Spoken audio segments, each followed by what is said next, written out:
all-female showrunners panel. Or as Amy Berg pointed out, a showrunners panel. And we happen to be ladies. Yeah. I'd like to thank Walton Dornish, who got this organized and decided that there should be an all-female showrunners panel, and we all said, why not? Let's do it. Yeah. So I'd like everybody to just introduce themselves, brief bio, or you don't have to have a bio at all, but just go down the line, introduce yourselves, and then we will get started with some hard-hitting questions. I'm Erin Maher. Turn on.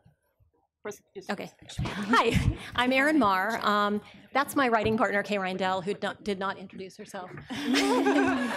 And we do a lot of genre stuff, starting with Millennium about a zillion years ago, and then the most recent thing we worked on, we ran Freakish for Hulu, which was a blast. I'm Gillian Horvath, and it is Gillian with a G. And I started out my career as that girl from Highlander. It was my very first staff writing job, but the staff consisted of 3 people, so I was number 3 in the room from the minute I hit the ground running.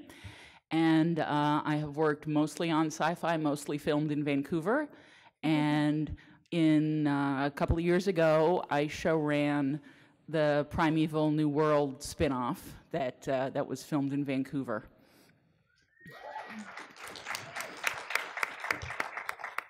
Hi, I'm Amy Berg, and my throat is really on fire from the water I drank.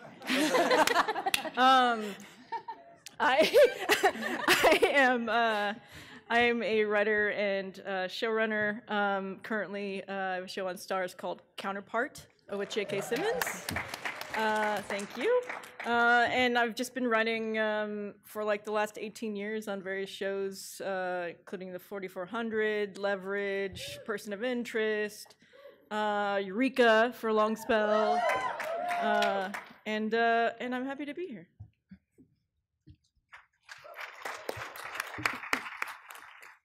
That shot of water is just kicking in. I know, right? I'm Sera Gamble. The first show that I show ran was Supernatural. I show ran seasons 6 and 7. And I co-created a show that I run now with my partner, John McNamara, called The Magicians. Thank you. We just started season 4 in the room this week. And I also spent the last 8 or 10 months of my life running a second show called You, which will premiere on Lifetime September 9th, 2018. Hello, I'm Willow Polson, and I'm more in the OTT digital space, and I've got 2.5 shows that I'm doing right now. One of them actually is a lifestyle show called Vintage America with Ginger, which is not sci-fi at all, terribly so. And I've got a new one that's was a novel, then a comic book, then a motion comic, and is possibly, hopefully, coming out as a live action in the future, pitching it. We're working on it, called Triune, about 3 brothers who discover they're not quite as human as they thought, and it messes up their lives. Yes. And then I've got another one. Should I do my announcement now? We'll do that at the end so that they all remember. Another one. There will be an announcement. There will be an announcement. Super tech help. Willow, there's another microphone to your left. Yeah, it's way over there. Oh, it won't reach you? Never mind. So just starting out, I wanted to ask what is probably going to be the hardest question. I'm sorry to drop this on the people who just had a shot of water. Cards or whiteboard? Cool. Cards. You may not know this. Cards made out of whiteboard. We have used those. Yeah, that's the new thing. Cards made out of whiteboard material. Cards, yeah. There are 2 whiteboards. different ways of breaking a story. Well, there probably are more, but just the 2 most standard ways are using index cards to plot your show, or using a whiteboard where somebody is forced to stand up at the board and write with a marker on the board all day long because they have better handwriting than anybody else does in the room. I prefer cards because you can move them around. How does the showrunner panel feel? Cards or whiteboard? Cards. Cards. Cards. They do make whiteboards that can print now, though, which is pretty Yeah. amazing. Although Yeah, I would never there's- write on one. They're still super messy, and I'm glad to hear that. I'm glad to hear that cards are winning out because I a lot can't of wait people for the like first one whiteboards. to get hacked and spoil something. Oh, that's a great idea for something. Just talking about the first show that you ran, what do you wish you'd known before day one? Starting with Erin. Well, specifically, the show we ran last was really interesting because we worked for a company that does things very, very differently from any other show that we had ever worked on. The biggest thing was that they don't tell the showrunners what the budget is. So that was really tricky, and we kept fighting and fighting and fighting about that until finally we were just told, stop fighting, because that's how we do things here.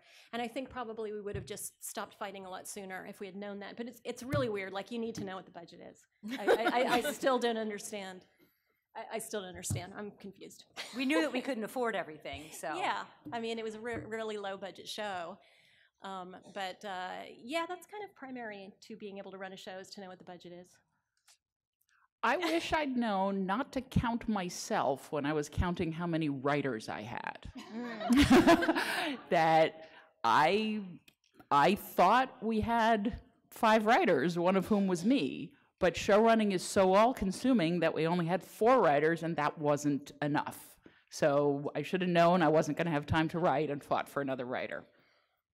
Yeah, that's really the key. I was going to say something similar in that, your job is to run the room, but when you're in production, you're never in the room. And it's really difficult to juggle all the balls that you have in the air when you're the boss of everything. So yeah, I would say that. I would say just not being able to be present in the writer's room as much as you would like, because you're either on set or you're in casting, or you're dealing with a budget. I knew mine, so I could do that. But yeah, it's a really difficult job. The thing I wish I'd known my first showrunning job, well, people told me this, I just didn't believe them, that there's no such thing as being done. And so you have to decide every day that you are finished for the day, and you have to take the consequences that come with that. Now, I have a heart out at the end of every day because the single greatest decision I ever made as a showrunner was that I had to get 8 hours of sleep a night. That's not something I did the first time I ran a show. And I realized the show pays the price if you're not sleeping. It also pays the price if you're sleeping instead of rewriting. There's really no winning. But that's the choice you make when you realize it's not going to stop. Yeah. I'm new enough that I'm still learning a lot about how to actually do the job, and so it's I guess that's my answer, is I'm still learning just how monumental of a job it is and how much there is to cover, how many details. When someone doesn't do their job, you have to do their job for them. Because I'm at such a tiny, tiny level compared to these lovely ladies here. It's been quite a learning experience, and also what there is in the OTT space, the digital, that OTT over the top is what that means, and that's it's kind of the Wild West, and so there's even experts that next week aren't going to know what they're doing exactly, so you have to kind of keep on them. What's the new technology? What do I need to deliver to you? What are the deliverables? They may not even know, so it's always evolving for me, I guess, is the answer. That went well. Let's go on to the next question. So just kind of teeing off that, talking about not being able to be in the room as much. What do you look for when you're putting a staff together? Obviously, what we all hear when we're going up for staffing is, no, it's cool, they're just looking for the number 2 now, and then they'll get to your level, and then they're all staffed and already starting in the room, and you haven't heard anything back yet.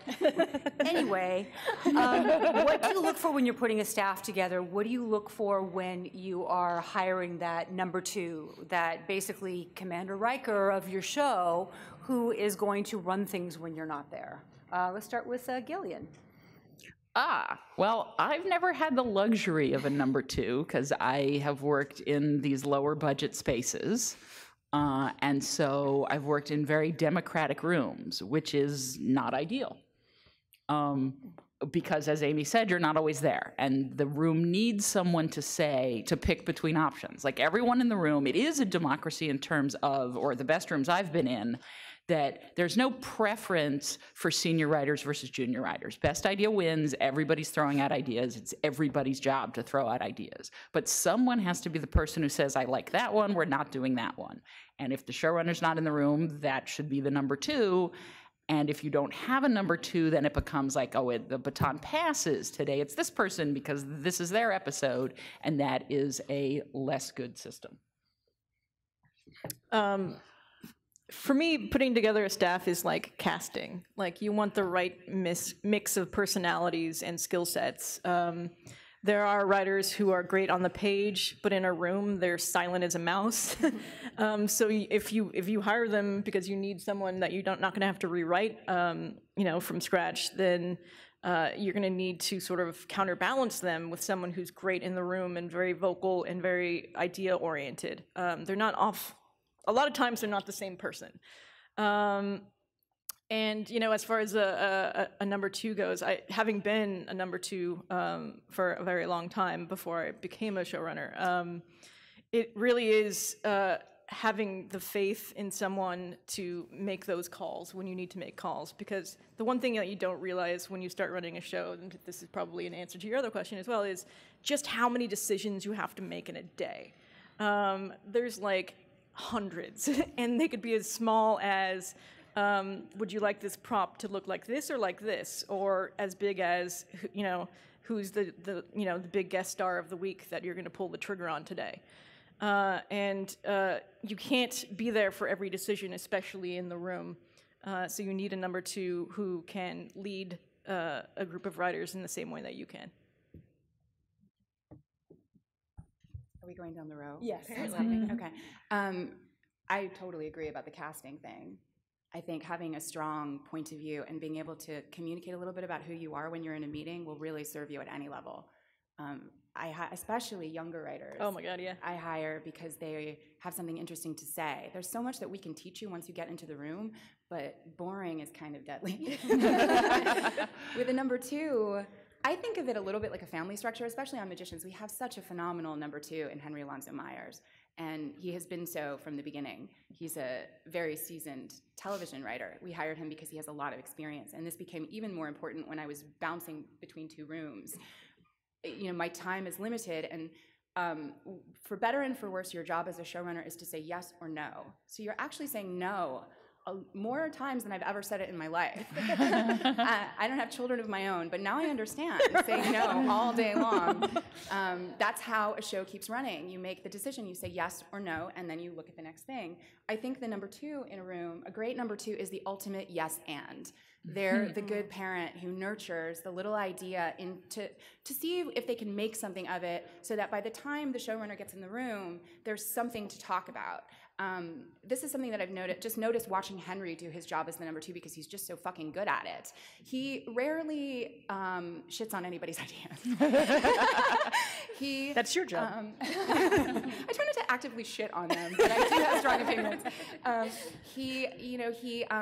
He sort of goes through this improv process with the ideas, and in doing so is really teaching younger writers how to road test their ideas, how to kick the tires on the idea, and pitching. You'll watch a new writer come into the room and be subject to that for a few weeks, and then over time they'll become better and better pitchers because they'll understand these are the questions I'm going to be asked. So a great number two does that, and it causes the room to be so productive when you're not there.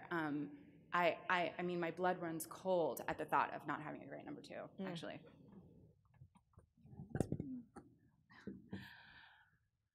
Personality, definitely. I hang out on Facebook more than I should, and I've accumulated quite a long do not hire list.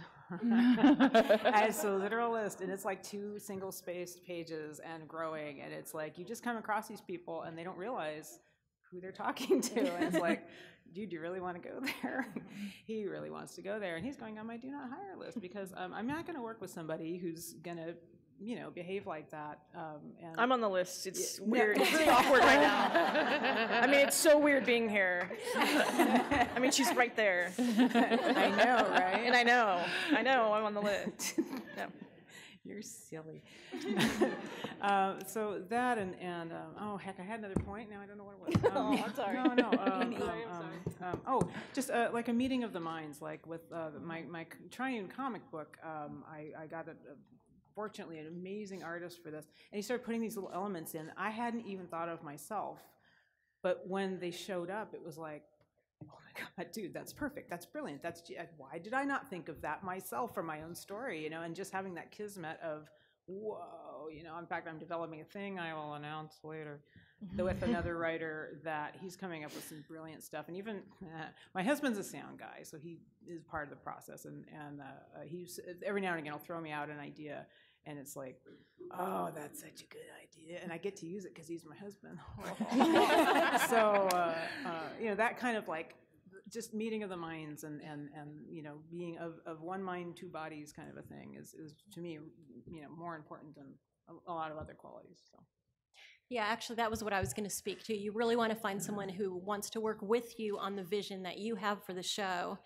And getting to what can be an ugly side of the business, making sure that you're not hiring a number two whose aim is to become the number one, because that happens. And so you just really want to vet that person, make sure that they're on the same page with you, that their job is to support you when you're out of the room and not, undermine you and take your job, and then all of a sudden you don't have one anymore. I'm on Erin's list too. Oh, there's a list. It's a little awkward. I did work for a showrunner who said, and this was a male showrunner who has been Me Too'd, but he said he didn't want any senior writers in his room who were not gunning for his job, which I did not like that attitude. No. That was that he thought those were go-getters. No, Yeah, they are, I mean, but- my opinion is you're a team. Everybody that works on the show is part of the team, from, the lowest paying job to the highest paying job. You should all be there for the same reason, to make a good show. That's why we give out hats and T-shirts.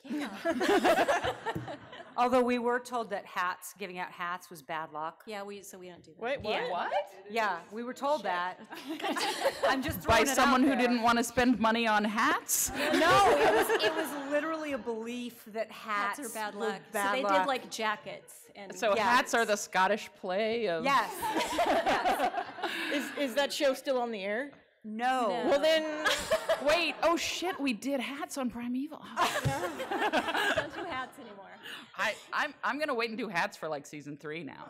You have to wait. First season, what hubris to do hats? What are you even thinking?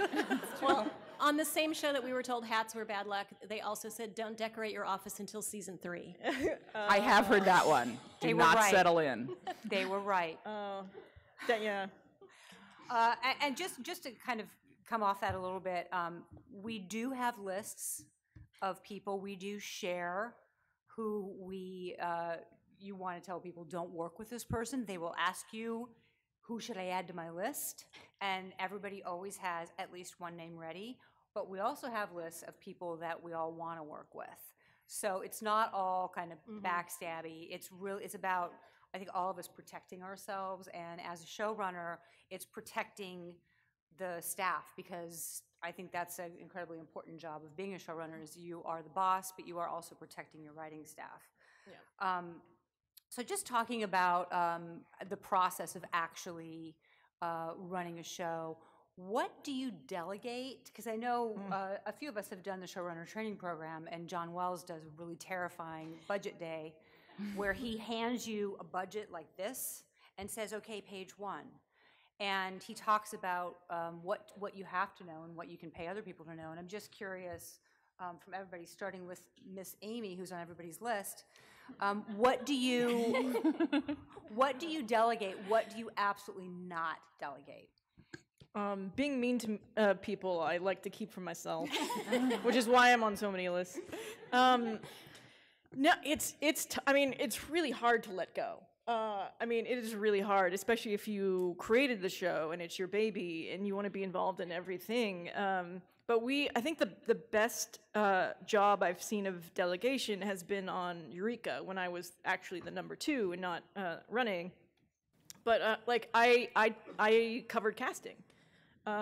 They trusted me to bring in the right people for that show. It's something I'd done on other shows, so they knew I could do it.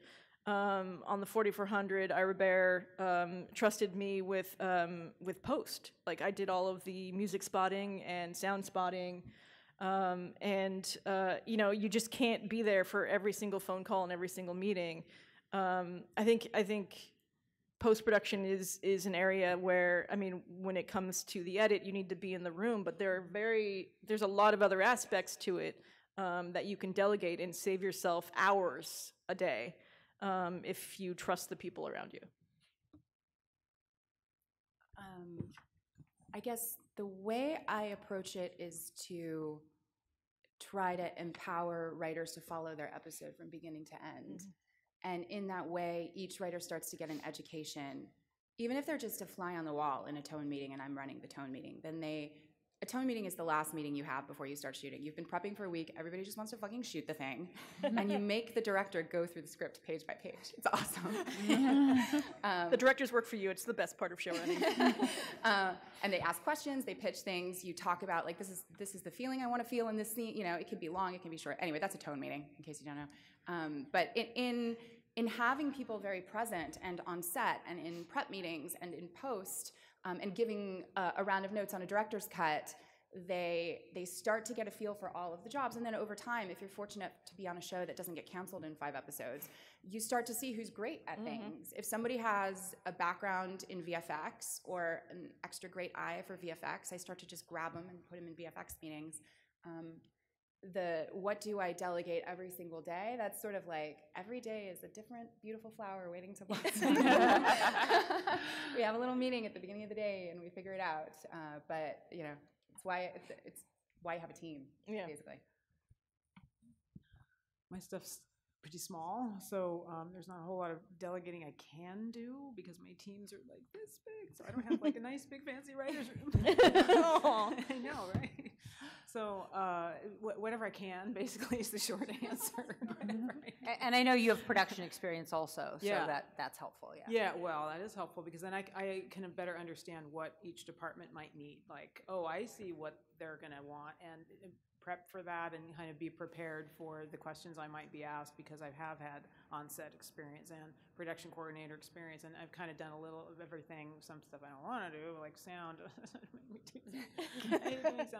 But I've done it so I understand it better. So that way I can kind of identify people on my crew where it's like, oh, you know what, I bet you'd be good at X, and maybe push them a little bit. And sometimes maybe I need to take it back, and sometimes it's like, dude, run with it. You're doing an amazing job and giving those opportunities to people.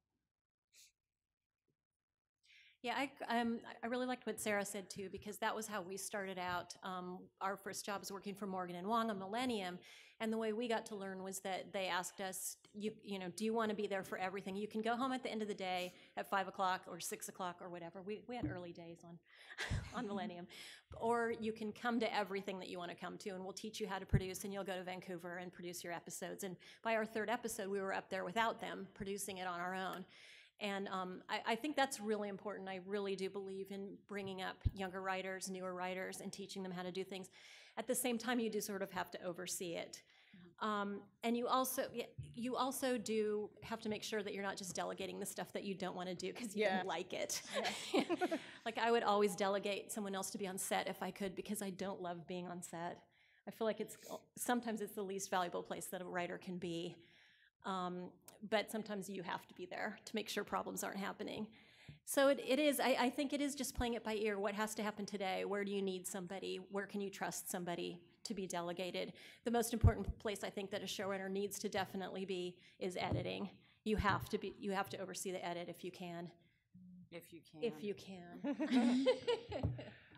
And I like what Sera said about it, sort of you learn people's strengths. I mean, I think it really, you do start to know who you have, who you can count on to handle things, and then get to take them not just off your to-do list, but off your to-worry about list, like someone else is literally handling that one. And so it's sort of targets of opportunity. I personally love directors. There is no one else who will read your script as carefully as you wrote it. They will read every word of it. They will really consider it. And my favorite experiences on shows have been on shows that have had either producing directors or a stable of house directors who do a number of episodes per season. So they are familiar with the show in the same way that the writing staff is. They're not just coming in one week and confused, like, how does this immortality thing work? What's a quickening? Like, you don't want that guy. And so I really enjoy meeting with a director and being able to hand things off to them and know that this is a person I've worked with before, I trust them, and they've got that ball. Yeah, we had a stable of directors on Counterpart. They each did 3 episodes, and it was great because when you have a show set in parallel dimensions and each world is its own beast, like to have to explain that to 10 new directors every week was not going to be something I was interested in. So we explained it like 3 times, and then the 3 went off and did their thing, which was fantastic. Now, just to go to maybe a more kind of fun, less nuts and bolts, production-y kind of question, how do you build a season of television as a showrunner? I know that's a super easy question. It's going to take 10 seconds for each person to answer, but I think that it's something that people who haven't done it before maybe have no idea. It's not really witchcraft, usually, but I think... Speak for yourself. It's another reason I'm on a lot of lists. Yeah, you guys, the curses. Oh, my God. Let's start with Sera for that one. Can I just say something about the nuts and bolts aspect of this panel? I love how this is an all-women showrunner panel, and probably some of the people came in here thinking we were going to talk about our experiences being in the room with people jacking off or something, right? And my takeaway is this is the least egotistical, hardest working, most responsible group of showrunners I've ever been on a panel with, right? Across the board. Just an observation. Okay, creating a season of TV. The thing that I've done a lot of is adapt books in the last couple of years. Both You and The Magicians are based on source material. But the process is really the same. And it's been kind of the same on every show I've participated in. You just think like a bird. You start really high. And then you kind of slowly go down. You know, an episode is one little nugget. The season is the big, wide landscape. And you start wide. And I need to kind of know where I'm going to end. And I need to know a few very cool spots that I'm going to hit in the middle.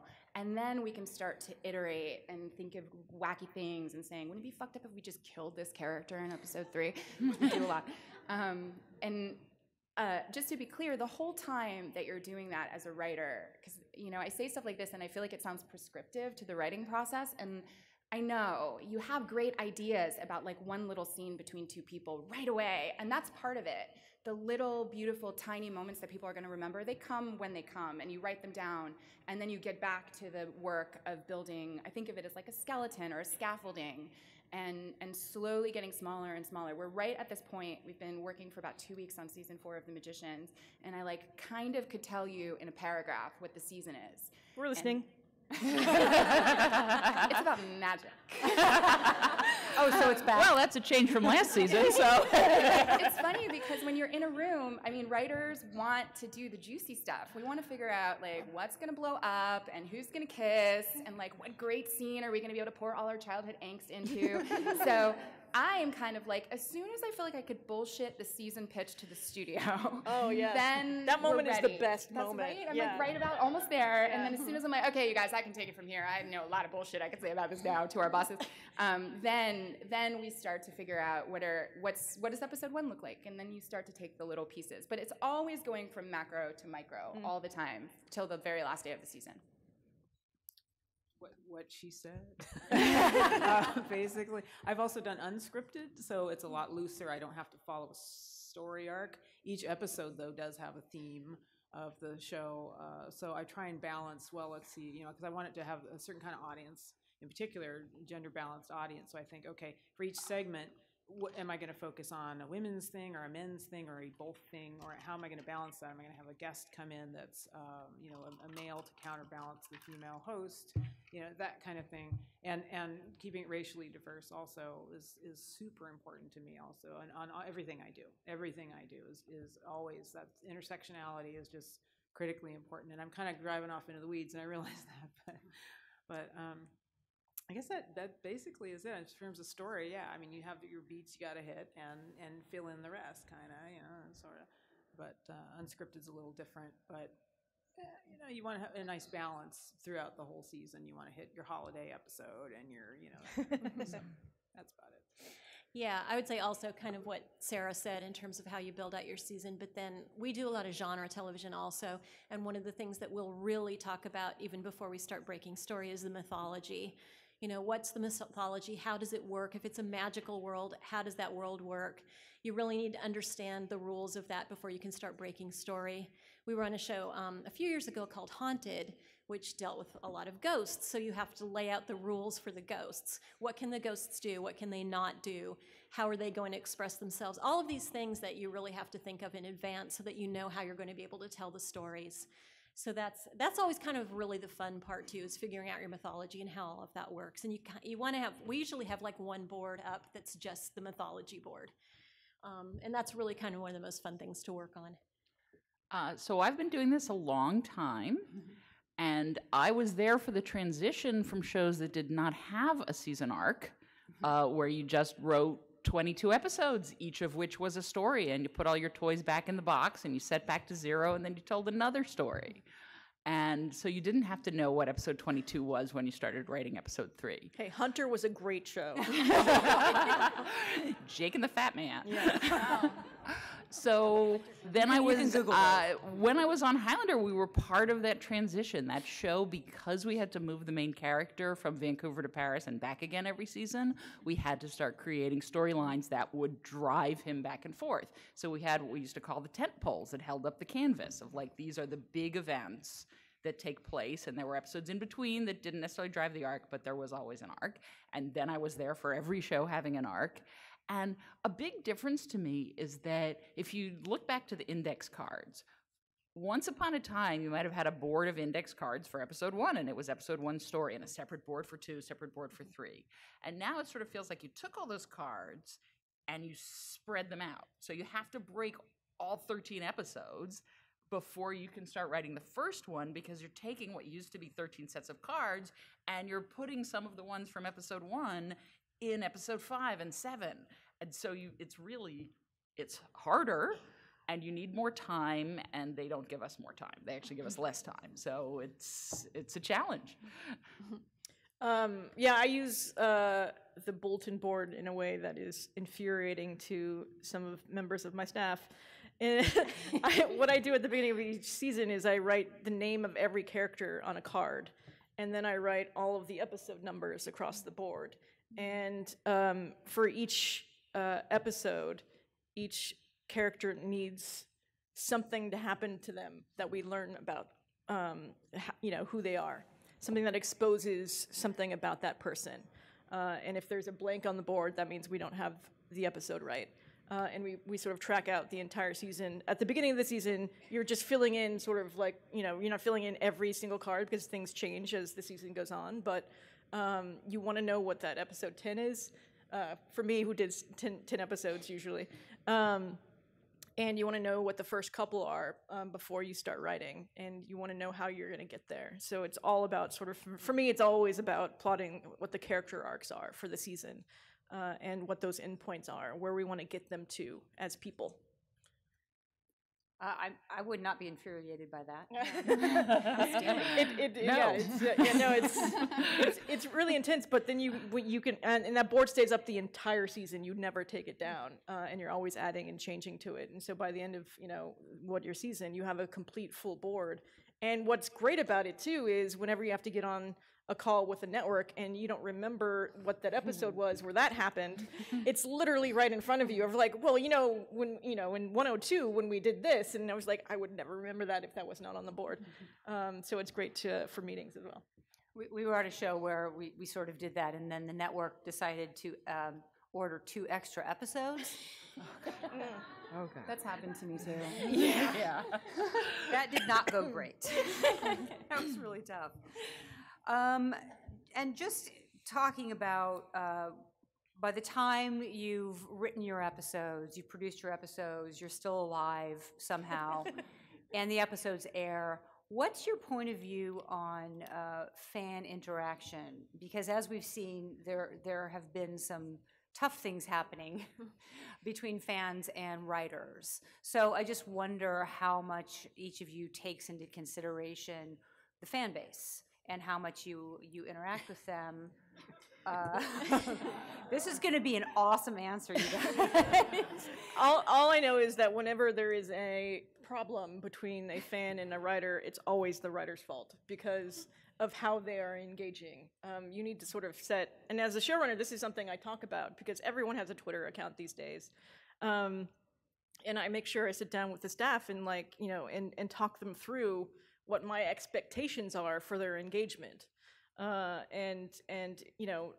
It's you just have to be very clear about how much you want them to talk about the show and how you want them to engage your staff with the fans. And I've seen it go horribly, horribly wrong. Obviously, we can use the 100 as an example because that was so extraordinarily awful.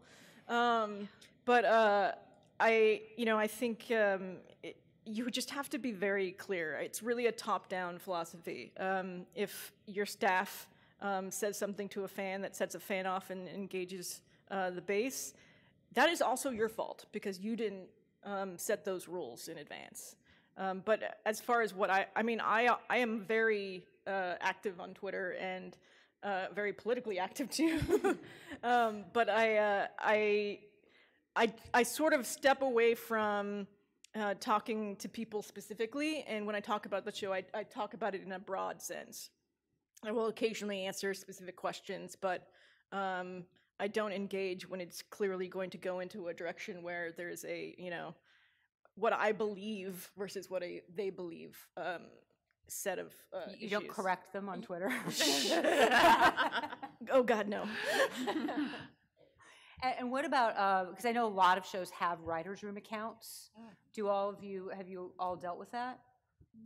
I've been disappointed to be on shows where no one was delegated to handle the writer's room account, and so our show wasn't tweeting at all because they didn't set up a system by which someone was in charge of that. And I think it's great to have those room accounts. I mean, you have to, like Amy said, you have to have somebody who knows what they're doing and not turn that person into public enemy number one, but being able to, put out little behind the scenes tidbits and just, I love how Ara retweets fan art. I mean, that's just a great awesome setup. Yeah. Yeah, Once Upon a Time had it in the room. Their whole writer's room was just covered in fan art. Yeah, it was very cool. We, on Eureka, the Smart House on the show had its own Twitter account. And, I was just obsessed with them having to run everything by me first because they would just tweet the craziest spoilers. And I'm like, no, what are you doing? Because it was run by the network. It wasn't run by anybody internally. So I was like, no more, send them to me first, and then I will check mark the ones that are okay to send. Our writer's assistant runs the Magician's It's usually writer's writers, account. yeah. About fan interaction. Okay, who here has ever been super, super pissed off by a thing that happens to a character you love? You might be a writer. This is the thing, this overwhelming feeling I get when I see, especially any person who has an incredibly passionate response about how I got it wrong. I'm like, you write one. Go write one. And I don't mean that in anything but the most, I really fucking want to read it kind of way. A couple of the most successful franchises in history started as fan fiction. And I think probably all of us and most of the writers I know started as fans. I mean, we are the most annoying Trekkies in the Magician's writer's room. And then we all have our little fandoms that we're very protective of. I mean, there is no separation, really. It's just we channeled our passion into this craft. And so I just want to gently suggest that you try it. Just buy Final Draft and try it for yourself. Maybe you're a writer. Maybe you can make money being pissed.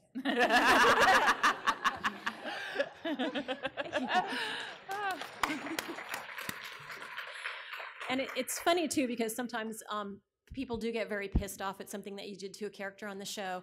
And there are reasons that happened to that character that we can't reveal, because maybe it was an actor problem. Maybe, there might be a variety of reasons that you killed that person off. We've had that happen on one show that we worked on, which was a slasher show, so everybody was going to eventually die anyway.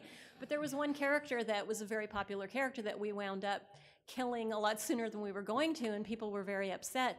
But it was a problem with the actor who, it was a problematic person and would not read the lines and play the character, and there was kind of nothing else we could do except kill him off, and then we had to take the flak for that. But then you can't go online and go, well, it was his fault. You don't want to, at the end of the day, you're not going to sell your actor down the river either, by blaming. Until today. We have been on so many slasher shows that there's no way. Good luck figuring out who it is. It also is a compliment in a way. Like when people react so passionately. I mean, I wish I could remember who this quote is from, possibly Vonnegut. The idea that, like, if you're doing your job right as a writer, if you met your main character on the street, he'd punch you for what you've done to his life.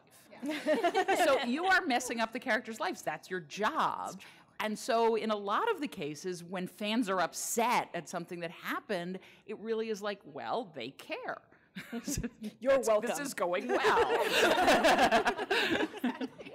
I mean, that's a nice way to take it. But I think it's true, and it's not the old sort of Usenet days where you could just throw the network under the bus. These different times. I miss those days. As it turns out, I'm sitting here today because of Heroes.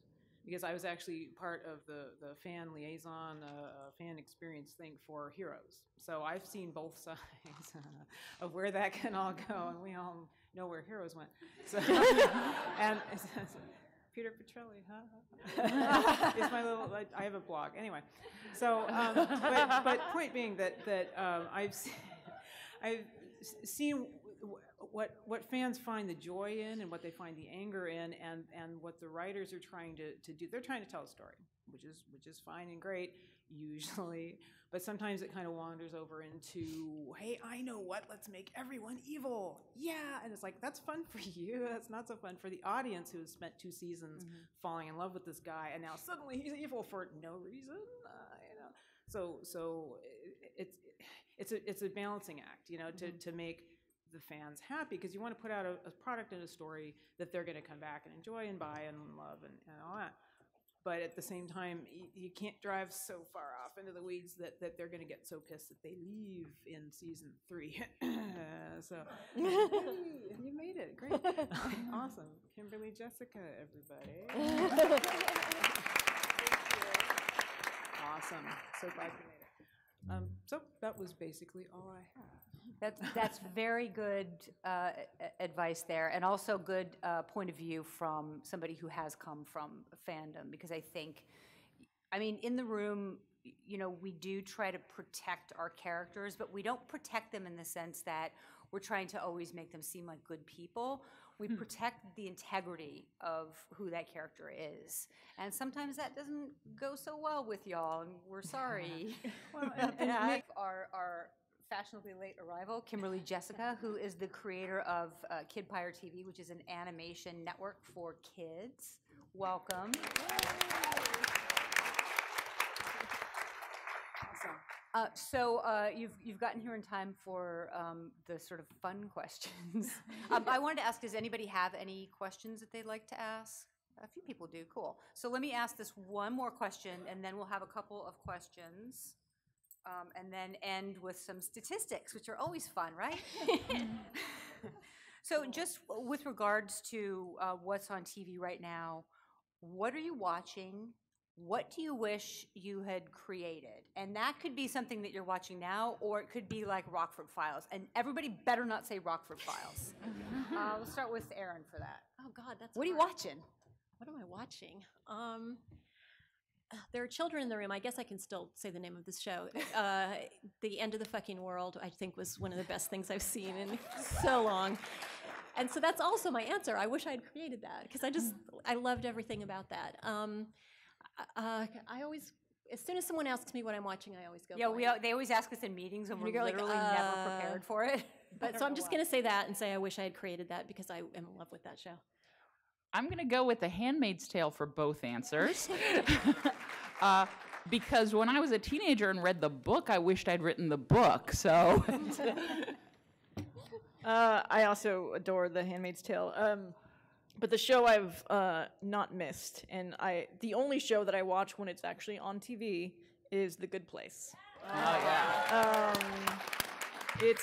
It's so damn brilliant. I do also wish that I created it. It's just unlike a regular comedy. Like these people are so well constructed and thought out, and it's just an extraordinary piece of television. It should win all the awards all the time. The last show I saw that I was jealous of was Fleabag.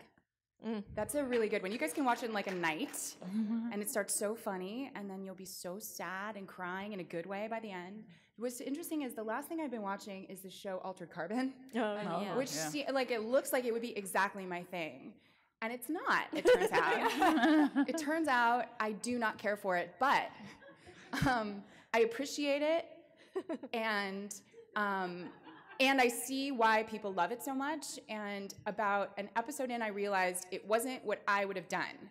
That's why I have kept watching it for that reason. I learned so much from watching. I guess it's a version of being the fan. Yeah, for sure. Actually. Yeah. But I feel like I've learned so much about myself as a writer from watching this show. And also technically, it's really beautiful. I mean, it's worth checking out because it looks fucking awesome. But I like to have a TV show in my kind of lineup that I'm watching for educational kind of purposes, and that's it for me right now. I can't separate the two. Everything I watch, I'm jealous of. I'm watching Supernatural, The Magicians, Glitch on Netflix. If you haven't seen that, yeah, I'll check that out. Doctor Who when it's on, and The Flash. That's basically. Yeah, that's about it. I wish I was writing on every single one of them. Sarah. just say it. Right now I'm watching the Shadowhunters, which I just love that show. I love how they're putting everything from the... There it is. Right now I'm watching the Shadowhunters.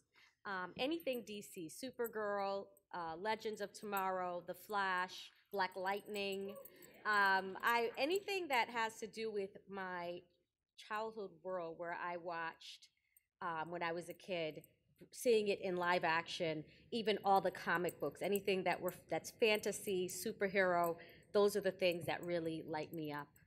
So, yeah. Cool.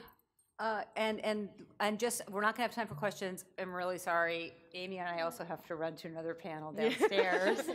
But I just want to hit you with some statistics because we wanted this to be a panel that happened to have women on it and not a panel about being a woman in television. So in 2016, 2017, women comprised 28% of all creators, directors, writers, producers, editors, and DPs working on broadcast. This represents an increase of 2 percentage points from 26% in 2015, 2016. Guys, that's appalling, and we have to actually try to do better with this. I know a lot of male showrunners are making a real effort to hire women, and I know that these women are also going to continue to be conscious of hiring other women and having more inclusive points of view in the writer's room. And I think that's really important, and I'm glad that everybody came to our panel. I'd like to thank everybody. And just really quick, going down the row, what's next for all y'all? Erin, what's next? What's next? Well, staffing season, and then Kay and I are doing a project we're developing for sci-fi right now. I'm available. And I also just wanted to say one thing about the statistics, which is that when I started out, I had no idea. Nobody told me it was hard to make it as a woman, so I just came out here and I made it. So I don't want people to get scared off by the statistics and hear, oh, that's like there's all these barriers, I'm never going to be able to get in. You can get in. We all got in. There are doors to knock on, so come do it. Can you guys keep a secret? I don't believe you. I don't believe you. But I am adapting Neil Gaiman's Neverwhere for Amazon.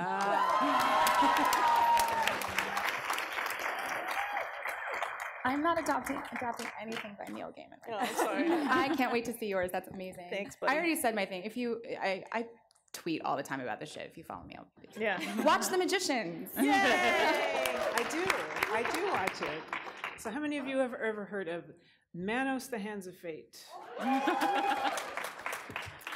Well, I'm going to be doing a web series starring the woman who was the little girl, Debbie. She's now Debbie, all grown up and a monster hunter. That's my next project. You heard it here first.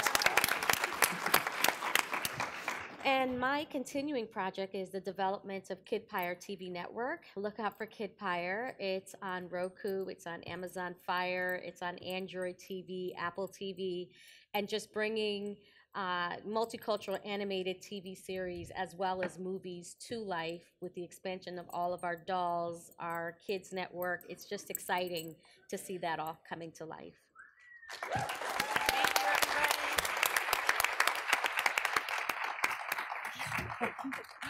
Room 207 is where I'm going to be next. Yeah. I will grab my flag. Thank you very much. I am going to the press room, and so are you. To Comic-Con attendees, whatever picture you're going to take it, and then head outside unless you're waiting for the next panel, okay? I remember your name. I'm going that direction. Oh, awesome. Are you sure that? Yeah. I'm keeping it for myself. I'll retweet you. Oh, give me 1 second.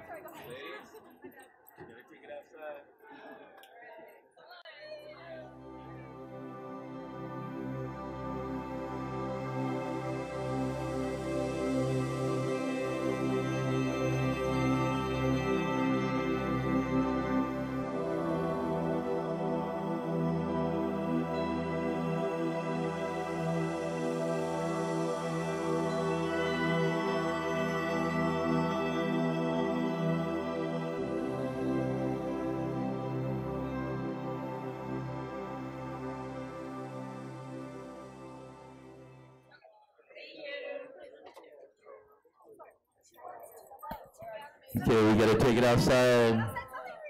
Next panel is coming up. It's for my friend that could, so her name is Lisa, ISA.